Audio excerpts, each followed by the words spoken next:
Viewer discretion is advised.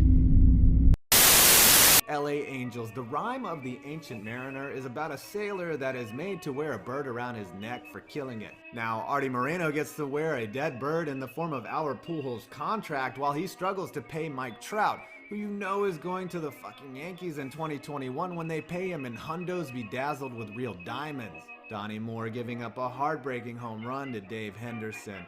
Kendrys Morales hurting himself while celebrating a walk-off home run, and of course, Mark Langston in this play that blew a playoff game. Though this stadium is over 50 years old, it went through major renovations in 1998 when the park was made retro classic by removing seats in center field and the California Spectacular was installed. Almost nothing is original from the Big A when it opened, as the stadium was essentially rebuilt on the old frame.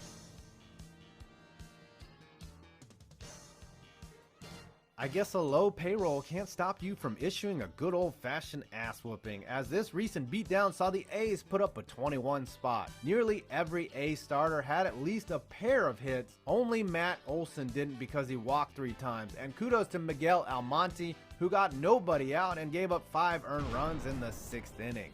Way to go. The 3 teams in the 2 largest markets, the Yankees, Dodgers, and Los Angeles Angels, do not have mascots, and Brett Gardner doesn't. When Brendan Donnelly got caught using pine tar in 2005, not only did it spark Mike Scioscia's anger and garner Donnelly a 10-game sit-down, it also incited a brawl. Donnelly went on record in 2012 saying that pine tar should be legal because it isn't something that is used to doctor a ball, but for the pitcher to get a grip, which in turn increases spin rate. Donnelly's argument was obviously unsuccessful.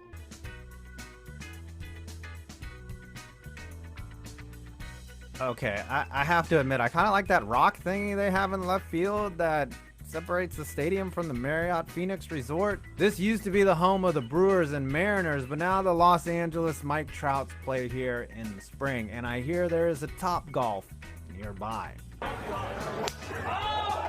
Down the road is Angel Stadium, which features a structure in center field that Noah Syndergaard just learned was a waterfall. Makes sense though, probably with the drought they don't run it much anymore.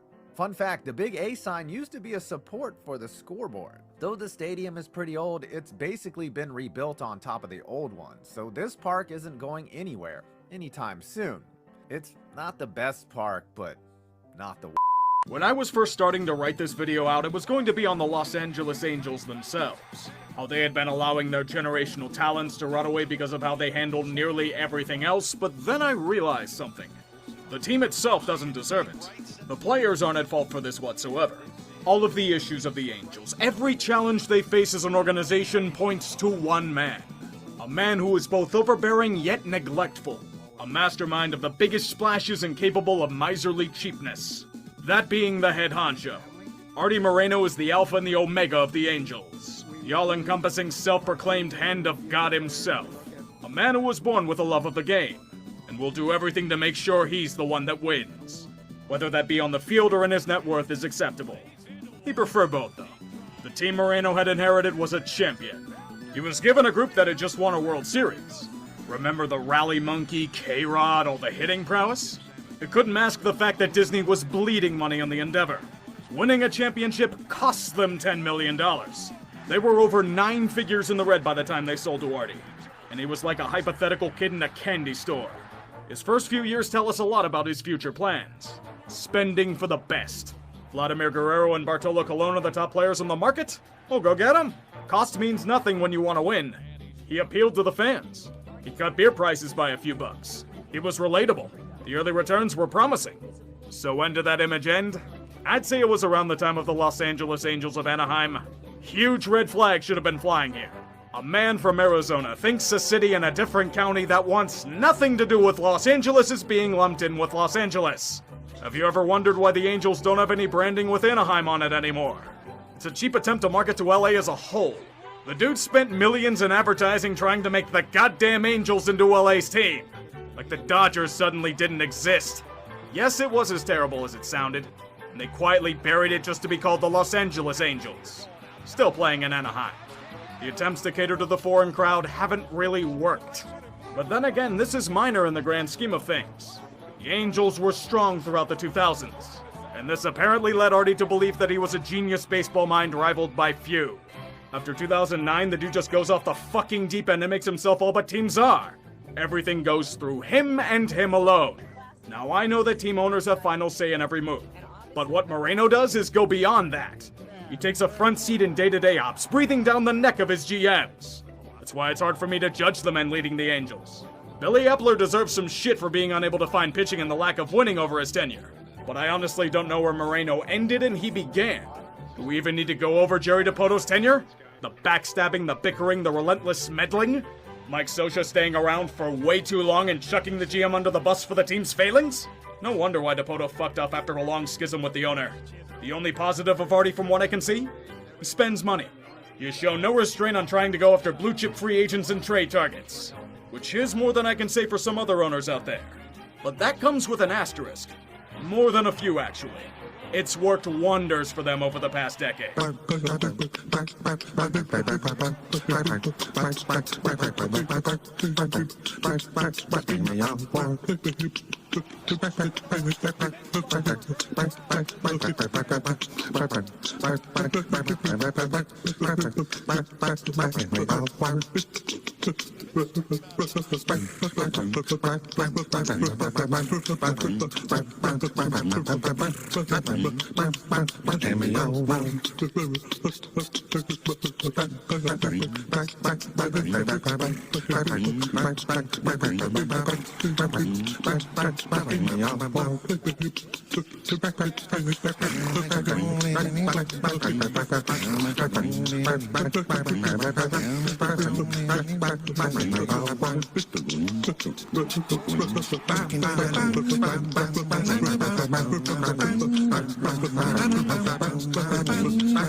Over $1.1 billion spent in acquisitions. All for the privilege to burn it all in a pile. I'm hearing the argument now. How is this Artie's fault? Well, that wonderful meddling nature comes to play. Those Pujols and Hamilton contracts, two of the worst signings of the last decade, that was Moreno. He demanded to sign them, raising the rates on them as he got into bidding wars with other teams, and perhaps himself. The same thing occurred in that overreacting trade for Vernon Wells. And it's still happening. He was the one pulling the strings in the Anthony Rendon signing. He went over his GM's head to hire Joe Madden. There was a trade offer pending to bring Jock Peterson and Ross Stripling from the Dodgers as part of the Mookie Betts trade. But the Betts deal got held up and Moreno had a shit fit. He pulled out of negotiations. You heard that right. He made the move overruling his GM. It all just seems like a dog and pony show due to another of his core tenets. He doesn't want to trigger the luxury tax. So as a result, the Angels have to go dumpster diving on one-year pitching contracts and hope something develops from the minor league system instead of properly support their big contracts. That's why we got such blunders like the Tim Lincecum experiment, and the Matt Harvey experiment, and the Julio Teheran experiment, and nearly every bad contract being eaten in the hopes they can be something because they don't want to do anything else. Whoopee, you found Dylan Bundy for a year. Too bad he's fallen apart once again. They've been linked to guys like Garrett Cole, Max Scherzer, and others, but they don't want to play hardball with them or get cold feet in the end. But if it's a high-profile hitter, sign him the fuck up. If only it were that simple. Where Artie shines is somewhere else. His ignorance of off-field issues. Guys like Artie Moreno looked the other way as Tyler Skaggs fell victim to the vices of addiction. A clubhouse employee got him hooked as he died in agony laced with fentanyl. This organization was complicit in killing a man. I want you to remember that. And never let it go. Yet if Skaggs had come out and said he was addicted to drugs, Moreno would have probably just treated him like he did Josh Hamilton after his relapse. The Angels are a clean organization. They want nothing to do with those that violate the sanctity of the club. Yeah, really nice when you employ a guy notorious for supplying countless pitchers with illegal substances for 15 years. Just find some scapegoats for organizational issues. Everything's fine. It's pointless virtue signaling and it's disgusting to witness. The fuck are you doing, Artie?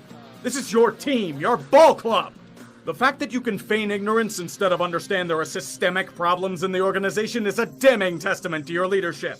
Maybe next time treat the minor leaguers with some dignity instead of forcing them to go public with grievances. Now, ball clubs treating the minor league peons like shit is a league-wide problem. And there is a lot of pressure on them to fix it, but the Angels have taken it to a new level. You'd think a team would pay them enough to afford such luxuries like paying rent and eating properly. When minor league journeymen are saying that this is the worst they've experienced, I think that needs to be emphasized. Out of all the shitty slums, this is the shittiest. Once again, a damning testament towards ownership.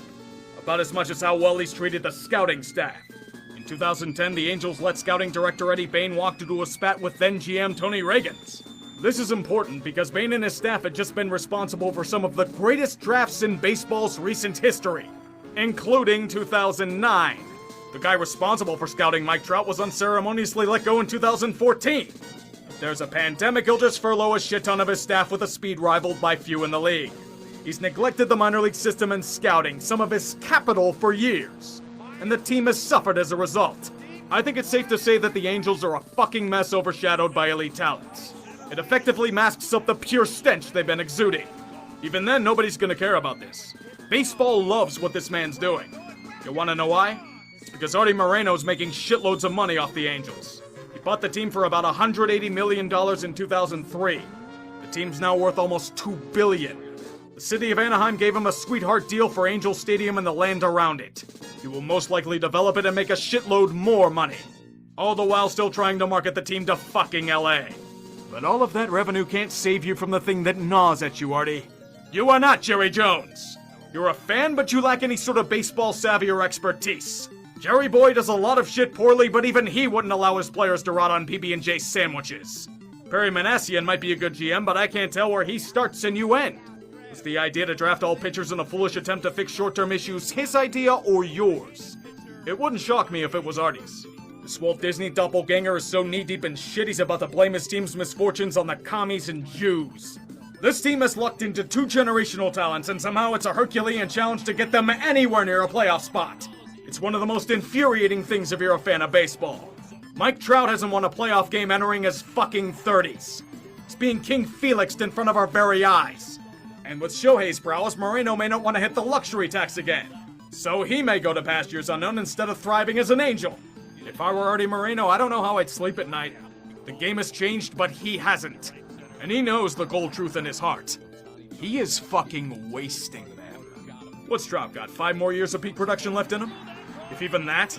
Once he inevitably declines, they just have another Pujols situation on their hands. The Angels should be so much better than what they are, yet they keep getting handcuffed. I don't want you to hate this just because I do. You should hate it as a fan of the game of baseball.